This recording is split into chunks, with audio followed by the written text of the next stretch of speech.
And this is what we have. Oh, wow. It's a beauty, isn't it? It is.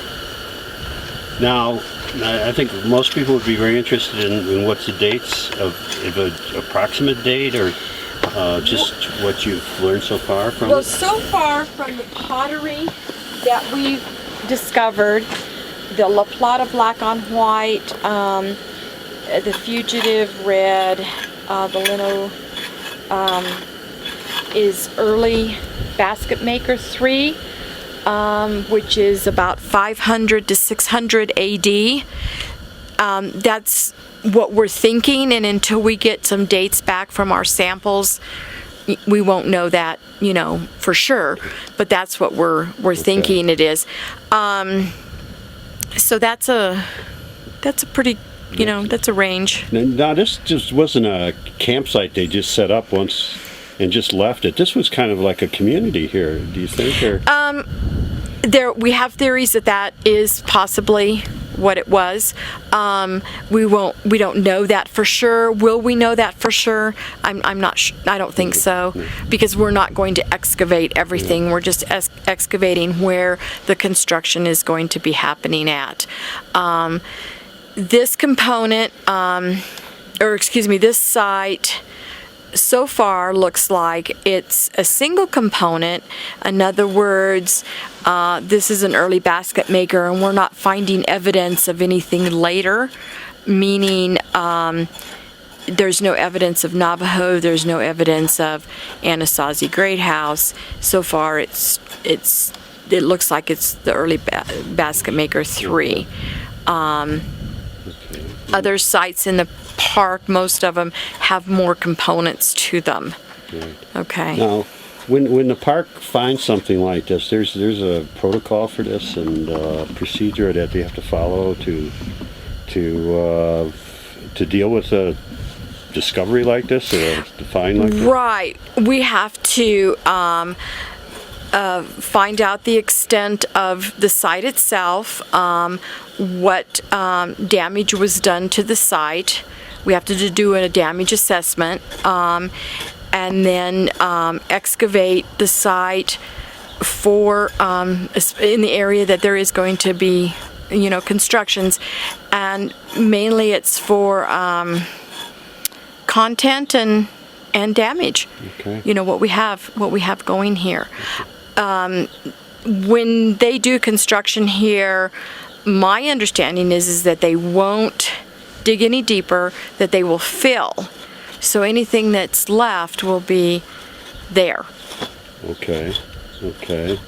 Is there I hate to ask this question, but is there a certain amount of reservation about exploring too far, that there might be sites all over, underground, all over this place? Well, our excavation will be contained to this area. Are there sites further in this area? We don't know that. Possibly, but right now everything is under, and as long as we're not going to do any work, as long as no one does any further work in it, it'll stay the way they are. Okay. And you're directing this from the National Park Service, or is this combined with the University of New Mexico, or how? No, this was is Park Service. Park Service. Right. Okay. This was a project that was the construction was for the Park Service, so this is being directed by Dabney Ford, who's the park archaeologist. Okay. And let's see, one last question I was going to ask. What now, the artifacts you find, will they be displayed someplace where people that are visiting here can look at them, or is that down the line, or? I can't answer that question because I don't know. Okay. They will be analyzed. It will become part of the report. The artifacts will likely go to the Chaco Center, which is at the University of New Mexico. That's where they're housed. From that point on, I have no idea where they'll go. Okay. And how long do you think you'll be working on this? There's a laughter over here. I wish I asked the right question. Right. I don't know. We're hoping to be done within the next couple of weeks Oh, okay. in this area here. Oh, okay. So they can build their lift station. Okay. And then we'll proceed back over to area 2. And I don't know. The cold and the winter is Yeah. going to at some point here shortly stop Right, us. right. And then the construction will be happening up here. So Right, we need to be done, right, finished right. here. But visitors to the park, have they run tours here to take a look at this? Yes, actually they have. GB Cornucopia has run tours, several of them, and the a visitor response was overwhelming. Yeah, I It was absolutely awesome. We had, I believe, if I'm not mistaken, over 200 people. Yeah, and about 7 or 8 tours that we did. We had about 200, maybe a little more. Yeah, It was this was really so good. fascinating how,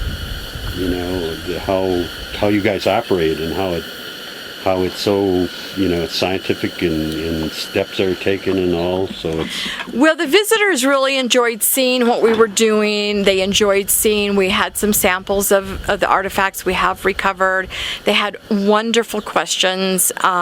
They were very curious, and they also knew, most of them knew that this was a unique experience for there because we don't Right. do any Right. excavations here in Chaco, rarely. And so they were getting to see something that, so they really enjoyed it a lot, and we enjoyed giving the tours because it just helps educate them as to what's going on. okay. Yeah, so we Okay. had a great time with it. That's a good ending. Thank you very much. You're certainly welcome.